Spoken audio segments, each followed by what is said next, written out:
मैं जब वहां गया हुआ था तो 50 पुलिस को लेकर के अधिकारी आ गए और कहने लगे यहाँ पैसा बट रहा है। मैंने कहा आपने चेक कर लिया? क्या कर लिया? मिला क्या नहीं मिला? रिपोर्ट क्या थी? कि झूठी थी। तो मैंने कहा चलिए चुनाव लड़ने दीजिए, पैसा तो बीजेपी बांट रही है, सरकार बांट रही है, उसके पास में जाइए। और फिर मैंने जिला कलेक्टर से बात की तो कहा साहब मेरे संज्ञान में नहीं था, ये क्यों गए लोग बाग, मुझे नहीं बताया। तो आप समझ सकते हैं किस तरीके से दुरुपयोग किया गया, डराने का प्रयास किया गया, कितना बदनाम किया गया, हमारे कैंडिडेट के लिए कितने अनर्गल भाषा का प्रयोग किया गया, उनके परिवार तक के ऊपर बेवजह गलत लांछन लगाए गए।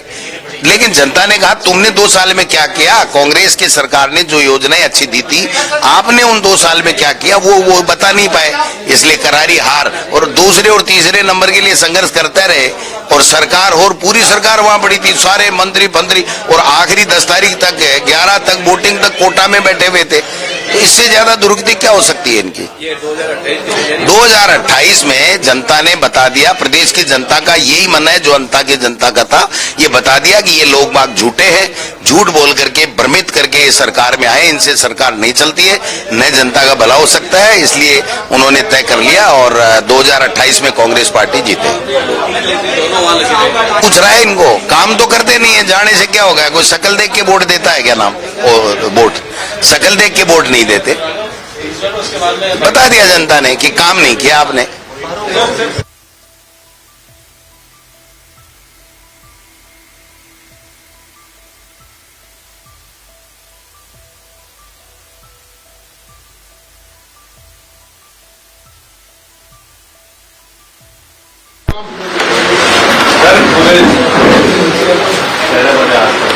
अरे फोटो ये ले हाँ से हिस्ट्री वाले पीछे आओ यार थोड़ा सा पीछे आओ फिर दिन में आए भाई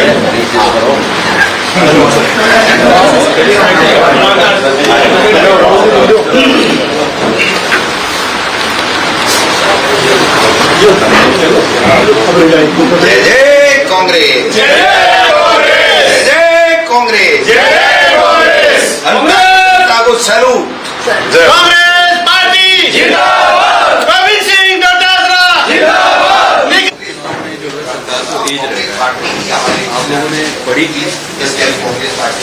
यहाँ भी सरकार ने कोई कमी नहीं छोड़ी। पूरी जो है सरकारी मशीनरी का दुरुपयोग करना, हम लोगों को तंग करना, हम लोगों पे झूठे आरोप लगाना, सारे मंत्रियों का वहां रहना।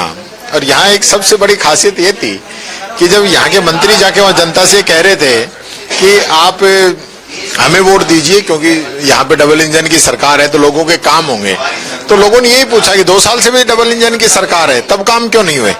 तो आप लोगों का पहले दिन से माइंडसेट था कि जनता के काम नहीं करना, सिर्फ पिछली सरकार की योजनाओं का नाम बदल दो, योजनाओं को बंद कर दो। आप जो गरीबों को मिलने वाली स्कीम है, मनरेगा है, अन्नपूर्णा किट है, पेंशन है, स्कॉलरशिप्स है, बेरोजगारी भत्ता है, इन सबको रोकने का काम किया है। सिर्फ अपने उद्योगपति मित्रों को जमीनें दे दो और बड़े बड़े भाषण दो, यही सरकार का काम था। तो उसमें सारी चीजें सामने आ गई। सीएस कह रहे हैं कि धमाका होने वाला है, सीएस ही चले गए। सीएस को तो पता था अब सरकार भी जाने वाली है इनकी, जो है मेरे को तो लगता है इन सबके इस्तीफे ले लिए हैं और कभी भी इनका मोरिया बोल सकता है, पूरा नया गठन हो सकता है राजस्थान के अंदर भी। और मैं समझता हूँ ये जो सरकार की एंटी इनकम्बेंसी है उसको कम करने के लिए ऐसा कर सकते हैं, लेकिन जनता जानती है कि यहाँ जनता का शासन नहीं है, यहाँ भ्रष्टाचार और लूट मची पड़ी है राजस्थान के अंदर।